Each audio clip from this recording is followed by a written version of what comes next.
Okay, I'm live, it says. And I had to adjust the screen. I'm glad you're here. I'm a little time got away from me. I was sending an email actually to Will, and I had just before that sent one to Lorraine, and I thought I got all kinds of time. I looked down at my watch and it's like 4 o'clock. Oh my gosh! It's a wonderful day here in New Hampshire. Spring is absolutely here. It's March 2nd, 2022, as I do this live stream. And it was a chilly day here today. I went to town dressed just like this to get a haircut from Michaela, my barber, and I think she does a good job. And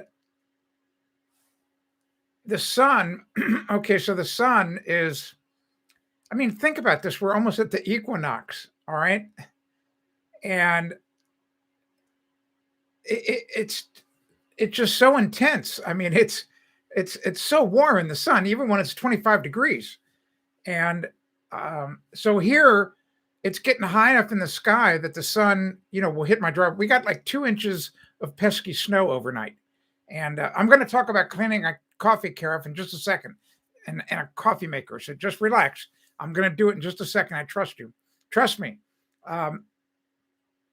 And typically, if they would have happened in December, you shovel the snow or you snow blow it, and there's still like a white crust. Well, that white crust doesn't go away. I mean, it goes away on my neighbor's drive because he gets better exposure to the sun. But me, I'm kind of blocked out by a few trees. But now the sun's able to get over the trees, and boy, the driveway was dry as a bone here 3 hours ago. So it's wonderful. Happy. If you have got any questions about anything about your home, thanks, Will. Put them in the chat. Today's going to be an abbreviated live stream. I am definitely going to be off at 4:45, 4:50. So if you've got questions, don't hold back. Now's the time to ask them. Hello, Norseman. All right.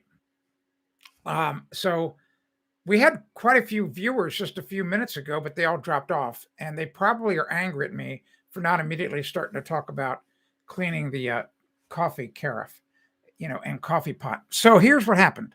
Here's the true story. I don't know. It was a couple of weeks ago.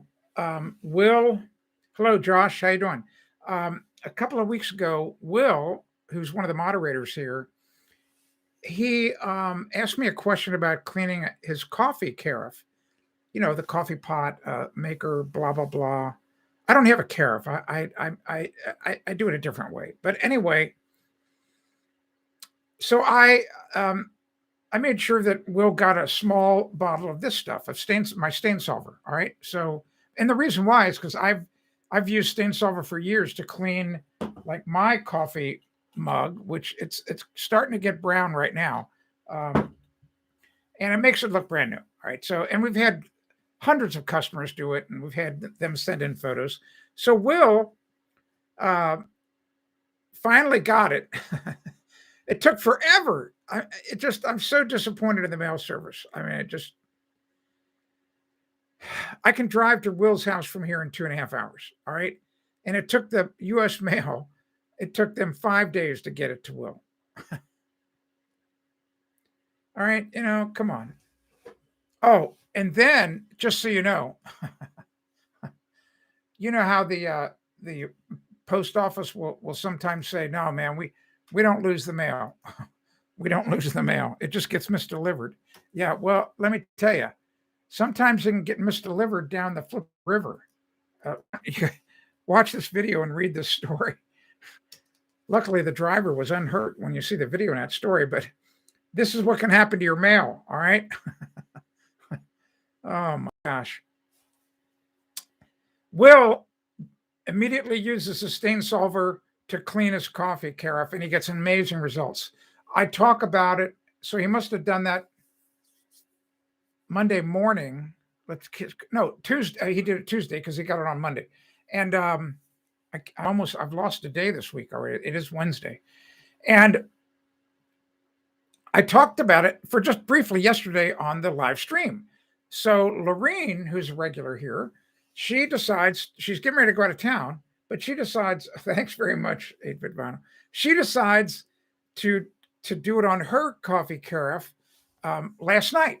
And so she got, I mean, to me, how can I say this and um, not be a smart aleck? I mean, I already know what's going to happen. I already know. I've been doing this for 25 years. I already know it works, but it's so exciting to introduce stain solver to somebody who's never really used it for something. And here's the point. They've both Will and Lorene had tried to clean their coffee carafes with other methods, very hard, getting horrible results. Put nasty bleach in their thing, then their coffee tastes like crap. I mean, so um, so stain solver works, does not alter the taste of the coffee, blah, blah, blah. All right. So here's the website right there. I just put it in the chat. So go there and look at the before, during, and after photos. And Will did the exact same thing. So Will got the exact same results. I need to build a page for Will. I'm going to do that in the morning. The bottom line, here's how you do it. There's two things. If you have a coffee maker, let's talk about coffee makers. Exactly. No scrubbing needed. That's exactly right, Will. So a coffee maker, there must be tens of millions of those things out there. You know what they are. The glass coffee pot goes underneath it. You put one of the paper filters in. You pour the water in the back. You put the coffee grounds in, hit the buttons, boom, coffee happens. So typically the glass pots, those tempered glass pots, they don't get coffee stained as much. It's more the stainless steel stuff. And there's a lot of people who want to know how to clean their coffee maker. Now, what can happen inside the part of the coffee maker where the hot water gets hot? Almost many areas in the United States have got hard water, and even the places that have soft water have minerals in the water. And when you, after 50, 100 times, 200 times of making coffee, you have to realize that on that heating element in the coffee maker, after it gets down there and the water, it bubbles it all up and it boils it all, there's still a little bit of residual water left on that heating element. Well, the coffee maker's got intelligence in a thermostat, and it shuts off so that it doesn't burn up the element or start the coffee maker on fire. It would if that didn't work, the coffee maker would start on fire. It would just melt it and start the plastic on fire. Well, that element gets coated with these minerals. The only way to get the minerals off is to use white vinegar. And what I would do is I would put hot water I would take hot water. I'm sorry.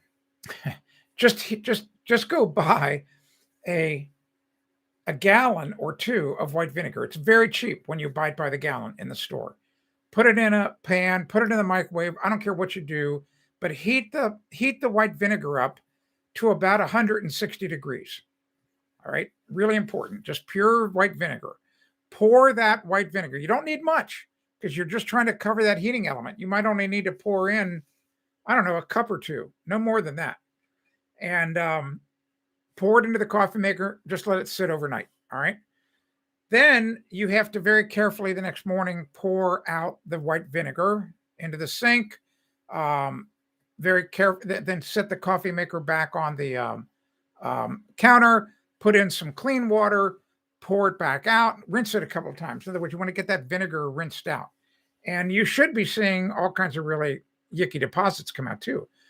That's how you clean the element of your coffee maker. Now, if you want to clean off coffee stains, you just use stain solver. And Willow will tell you just have to put hot water in the coffee pot. Whatever's stained with coffee. It could be your mug. It could be pitchers. It could be your carafe. Just fill it with hot water. Pour in some stain solver, like in a typical carafe. So, Will, how many? What's the volume of your carafe? If you could tell me, I don't know how delayed the chat is. Will it hold a quart of water? I have no. you or Lorene did not send me a photo of the overall height or capacity of the carafe. So I'm just trying to guess. I would just guess that it would hold, I don't know, 4 or 5 cups of coffee. I mean, that would be, I mean, a cup of coffee, a regular cup is just 8 ounces. 10 to 12 cups. Wow, that's huge. Okay, so 10 cups. Wow, that'd be 80 ounces. So it's almost under a gallon. Wow. All right. But you only put in a tablespoon of stain solver, I imagine. So you got really good results from the tablespoon. You don't need much stain solver is the bottom line. And the longer you let it sit, overnight is the best, the better results you're going to get. And the stain solver just magically dissolves the oil. The coffee stain is actually an oil, and it's pretty tough stain. It's pretty tough stain. So here's the good part too. If you spill coffee on a white shirt or a blouse or your rug, or I mean your robe, PJs, whatever, no problem. You can clean them. You can get those coffee stains out of all your clothes using stain solver as well. It's color safe and fabric safe. All right. Wow, a cup of coffee is 6 ounces. You know, Josh, that kind of makes sense. And I can tell you this: all the years that I worked at Skyline Chili when I was in high school and college, I mean, I remember the cups of coffee I would serve people, and that cup, I mean, it didn't seem very big. I mean, now that you mention it, it might not hold 8 ounces. Hello, Rocco. How you doing? So that would make sense. So if it was 6 ounces, 10, 12 ounces would be 70, 10, 12 cups would be 72 ounces. That's more like it, like 2 quarts. Probably that carafe's got a capacity of 2 quarts. All right, doesn't matter. So that's how you clean a coffee maker or coffee carafe. To clean the heating element of hard water deposits, you use hot vinegar, hot white vinegar. And the longer you let it soak, the better, the better. I mean, and all you're doing is that really simple high school chemistry reaction. Remember that the deposits, the white deposits, are alkaline, and white vinegar is an acid. It's a dilute form of acetic acid. A lot of people don't know that. Oh my gosh. Drink about 8 cups a day. Holy tomato. All I do is this is it. I drink one of these a day in the morning. That's it. I don't know what would happen to me if I drank coffee all day long. Oh my gosh. I know one thing, Kathy would be most unhappy. I get a little bit more, the caffeine animates me even more than I am right now. That can bother her on some days. All right, enough about coffee cleaning. What kind of questions do you have about your house, if any? Doesn't matter. While you're typing your questions, Kathy shared this with me just to show you that our ancestors, and I just say that collectively, pretty smart over time. They figured things out. I mean, that's why, as a species here on Earth, at least on the Earth ball, that thing right there. I mean, that's why we're the apex predator. Well, I mean, we got some strong competition as far as apex predators, right? So grizzly bears, killer whales, sharks like the great white sharks. I mean, you may think we're apex predators. Well, you just go swimming for a while. You'll see. go hiking up in the Canadian Rockies, smelling of food. Let's see how you do against those grizzly bear. All right. So anyway, we've survived and we've advanced so much because we're pretty smart people. And here's an example. So the people in Persia years ago, they discovered, if you go to that link, they discovered, I mean, out in the scorching hot desert, how to make refrigeration work. I mean, during the summer, it's really pretty amazing. And I was unaware of these things. It's really interesting. That's why I get so excited about so many things. There's so much to learn still, and I had no idea these things existed over in Persia. All right, so but take a look at that link. Look at those giant cone structures. They go deep into the ground, and they're taking advantage of some of the natural cooling down in the ground, but pretty daggone amazing. All right, because what happens? It gets cold. It gets cold in Persia in the wintertime. All right. So they capture to make a long story short, and I don't know that article really explains it too well. They capture the cold. They capture it in these things, and then they discovered how to capture the cold over the winter, and then keep it cold. That's the important part. All right, finally a question. Jeez, well, Pete, sometimes it's it's so hard to squeeze questions out of you some days. I don't get it. Hi, Jimmy. All right, let's see. 8-bit says, I want to make an outlet for 220 so I can use a welder. Okay, what breaker size do I need for that? Okay, so here's the deal with that.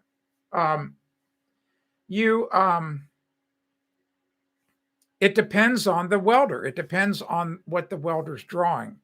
And when you get the welder, I guarantee you early on in the instructions, it's going to tell you, how many amps it is.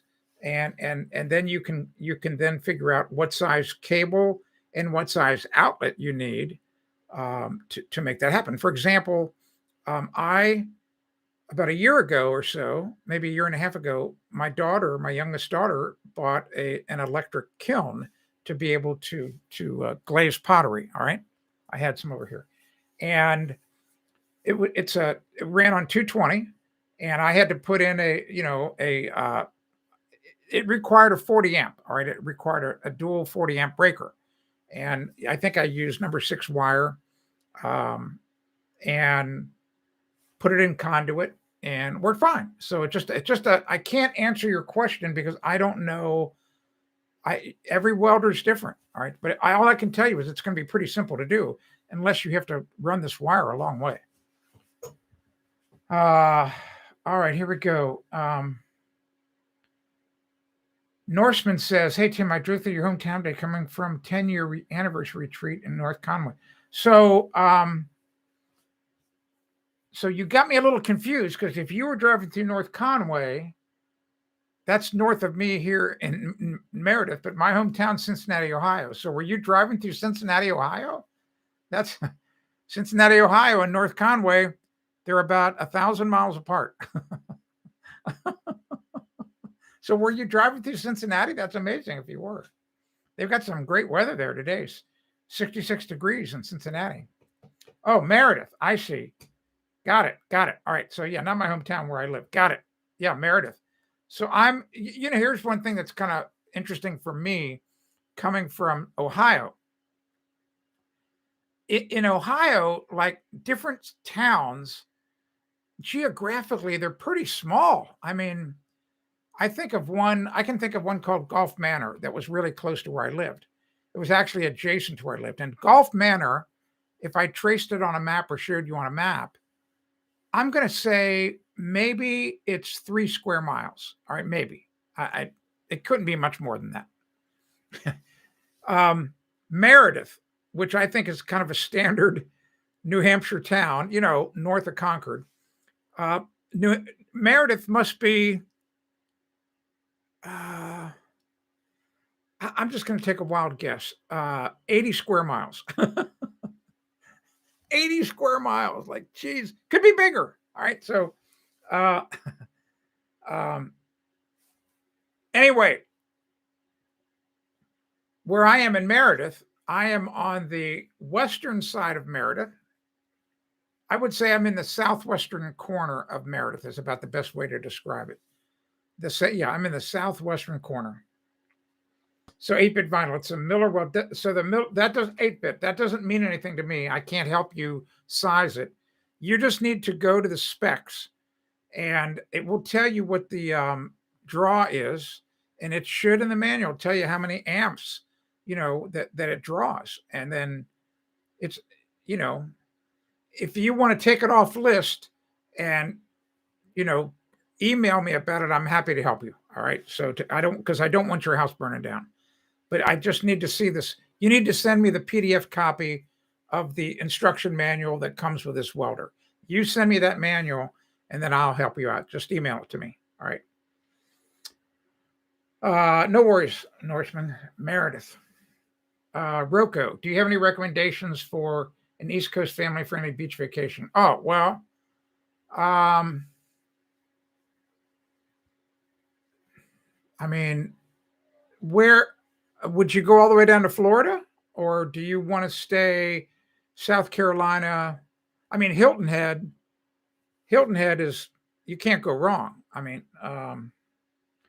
just okay, 8 bit. So just seriously, just go find the PD. I'm sure that manufacturer has got the manual online as a PDF file. Just send me the link to it. Even just email me the link, and then and then I'll email you back and tell you what you got to do. So Rocco, Hilton Head, they've got great beaches. The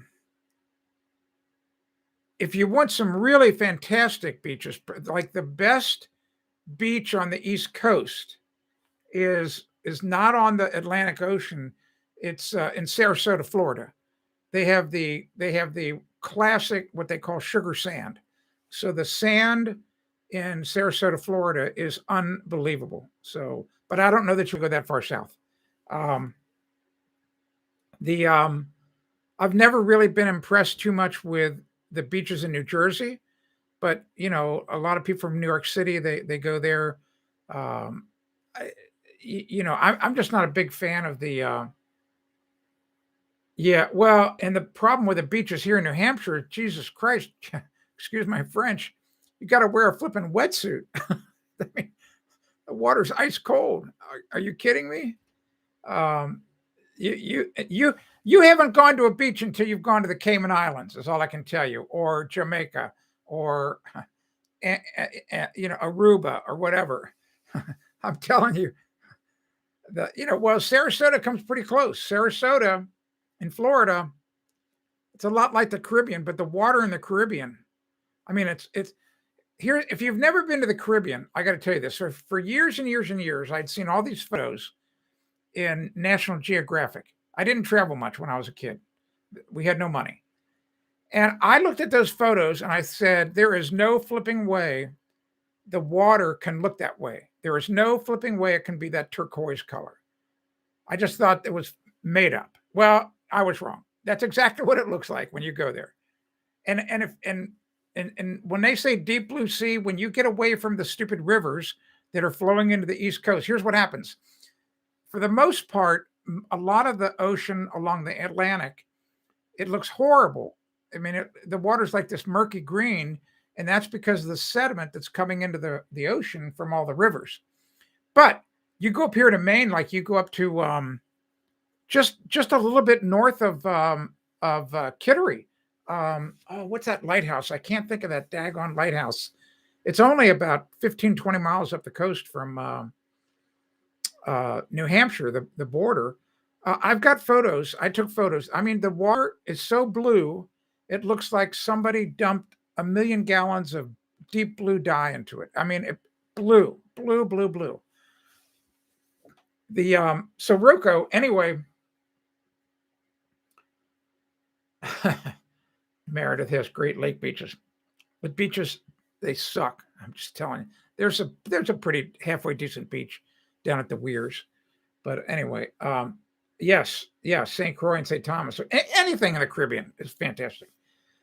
So anyway, Rocco, I would vote if I had to if I had to give you advice and tell you East Coast, okay, East Coast, go to Hilton Head. And even if you go a little bit above Hilton Head, Litchfield Beach in South Carolina, Myrtle Beach. The problem with Myrtle Beach is just so flipping crowded. I mean, so crowded. And Hilton Head can be too. But the beaches in South Carolina, pretty daggone nice. Now, North Carolina, the Outer Banks, the sand's a lot rougher. It's much more rugged, and it's not as crowded. All right. But I'm going to tell you something right now, Rocco. If you go to even if you go to South Carolina or you go to North Carolina, if you don't know anything about rip currents, you need to research it and be up to speed on this. Because when Kathy and I were just married, a couple of years after being married, we went to North Carolina for a vacation. I had never been to the Outer Banks, and I almost was drowned. I almost drowned because I got into a rip current that carried me out into the ocean, and I had no idea what was going on. I could not figure out why I was being drawn out into the ocean. And fortunately, I didn't try to fight trying to swim back in. But those rip currents, people drown all the time. So if you don't know anything about those, you need to get up to speed because they are dangerous as hell. All right. So, all right, let's make it caught up. Josh is exactly right. Water in the Bahamas, same thing. Bahamas, it's beautiful water. Exactly. You see, I don't like going to I don't like getting in any water. In fact, I refuse to do it. I'm not getting in any water where I cannot see my feet. Not doing it. Not doing it. All right. Yes, Louise, you're exactly right. It's so easy to clean these coffee things. Coffee mugs, coffee pots, coffee carafes, whatever. Fill them with hot water, put a little stain solver in, walk away. Just walk away. I don't know where Rocco lives. And so I don't know. All right. 15 minutes. 15 minutes, I'm out of here, just so you know. So if you have any questions about your house, now's the time to ask them because I'm getting off. I've got a hard break at 4:45. Okay, Western PA. All right, so Western PA. I'll tell you one thing: if you've not done it, this would be a much easier trip. Why wouldn't you go up to Lake Erie? Are you kidding me? Lake Erie at right in Erie, Pennsylvania. They've got this huge. What's that state park called? Oh my gosh, dude, Rocco, Lake Erie, clear water, not salt water. They've got this one. Oh, I got to go look it up because I just have to tell you what it is. Because this is where I would go if I were you this summer. Just driving me nuts. I can't think of the name of that state park. Good friend of mine went to Erie, Pennsylvania every year for vacation. She and her family. I never vacationed there. So I'm looking it up right now. Hang in there. I don't know why Google Maps is a little slow or my internet connection's a little slow. Wait till you see this flipping. Here it is. It's coming up right now. I'll have it in just a second.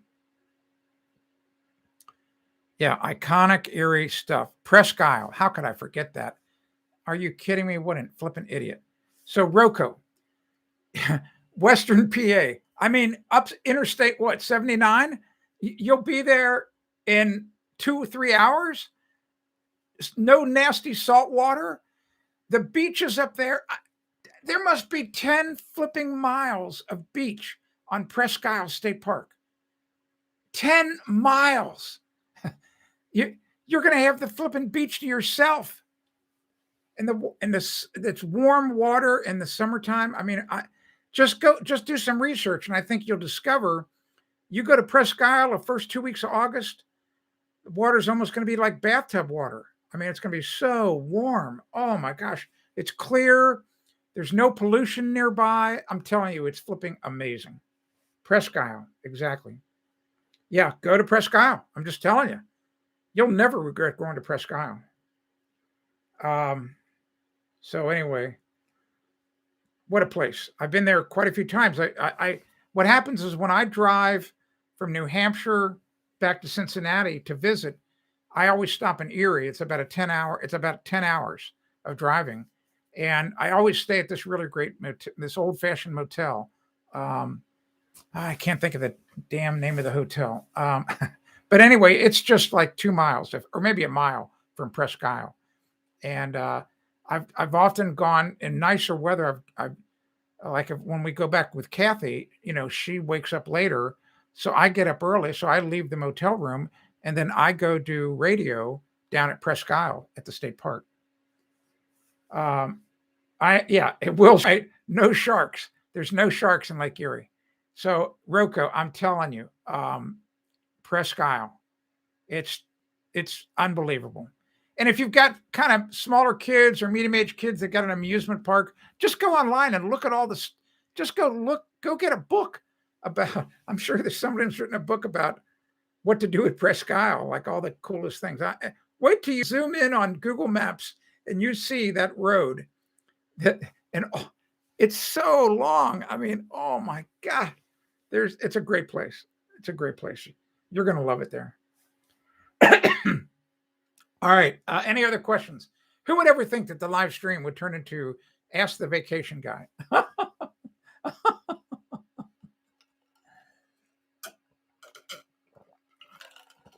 I'll tell you a quick vacation story. This is just recently. My youngest daughter, back in, I'm trying to think when it was. I guess it was November. Seems like last week. Anyway, she decided to go out west for like 2 weeks. And oh yeah, it was November, because she had to do a week's worth of training for her flight attendant school for private jets. That's what it was. So she's going out that far, and she's smart. And so she built in an extra week to do a little bit of sightseeing on her own, because she had never really seen Sedona. She wanted to see the Grand Canyon. So I tell her, I go, there's a really pretty nice day hike. If you go to Grand Canyon, you can go down to Indian Gardens, down the Bright Angel Trail. And I think the total length is 8 miles, 4 miles down, 4 miles back up. But I told her, I said, it's not too easy. I said, you're going to be lucky, because it's going to be, I looked at the forecast. I said, it's going to be in the 50s in the daytime, but by the time you get back up at the top of the rim, it's going to be in the 30s.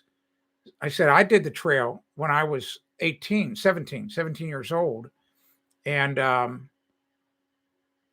I was in really great shape. And, but it was in August, and I hiked to the bottom. I went down the Kaibab Trail all the way to the bottom, crossed the river, and then slept overnight down from Phantom Ranch, and then we walked back up the next day.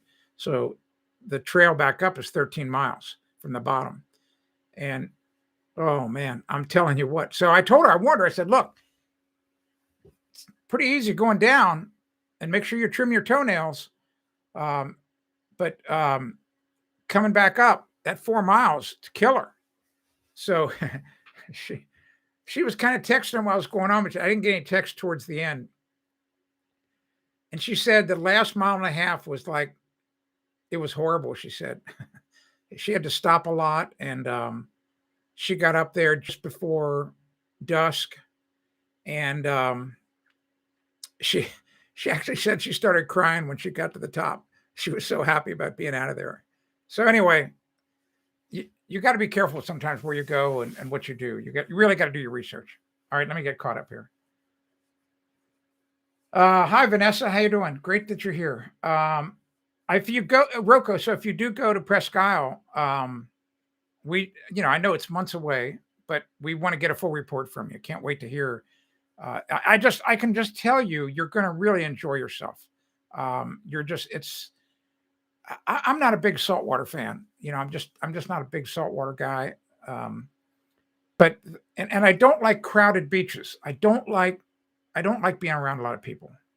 And I'm just telling you, wait till you get on the beach at Presque Isle and you look, and the beach just disappears into the horizon. I mean, it's miles long. All right.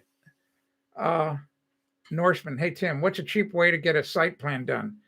Gonna build a garage soon here in the future, and what do you thought? So you should be able to do the site plan yourself. Most of the towns here will accept it.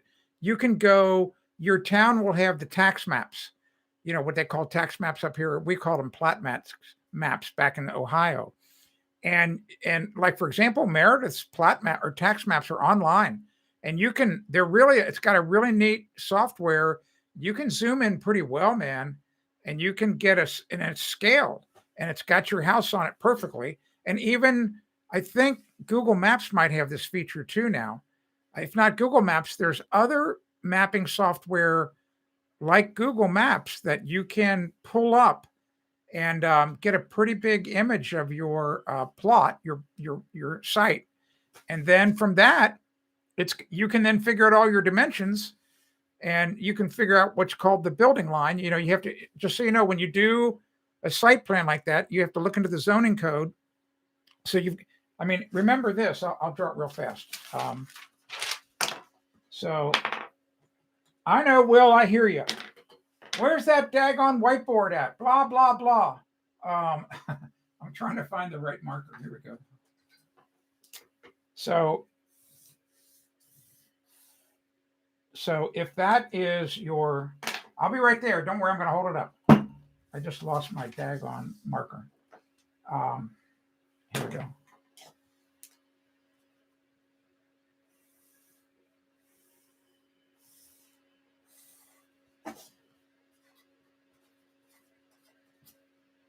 Okay. This is what you need to know, Norseman.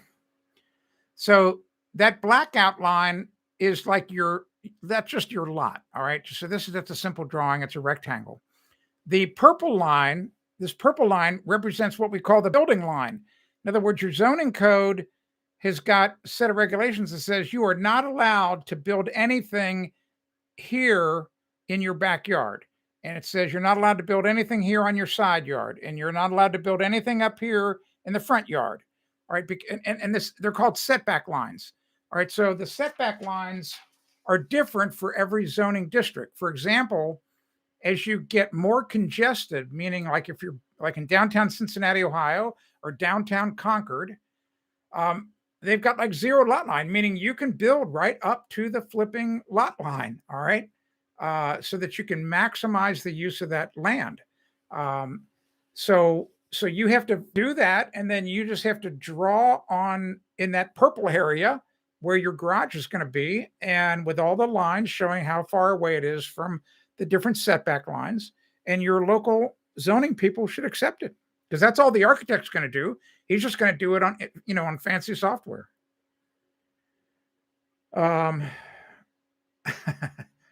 All right, Roku, I'm with you now. Well, if you don't like to be around a bunch of people, then don't go to Hilton Head. It's going to be crowded. Sarasota, Florida, it's going to be crowded. Presque Isle, not going to be crowded. All right. Yeah, so that's how you do it. It's really simple. In other words, all the resources you need, Norseman, they're online. You can just get them. Simple, very simple. No problem. I understood. So anyway, all right, I'm going to be out of here in about 8 minutes. If you have any other quick questions, they're good questions today. Garage setback, a lot of good questions. Just, now's your time to ask is what I'm trying to say. You've only got a few more minutes. We're going to have a hard break. I'm telling you, it's a hard break at 4:45. I'm out of here. All right. So, any question you got, I'll do my best to answer it.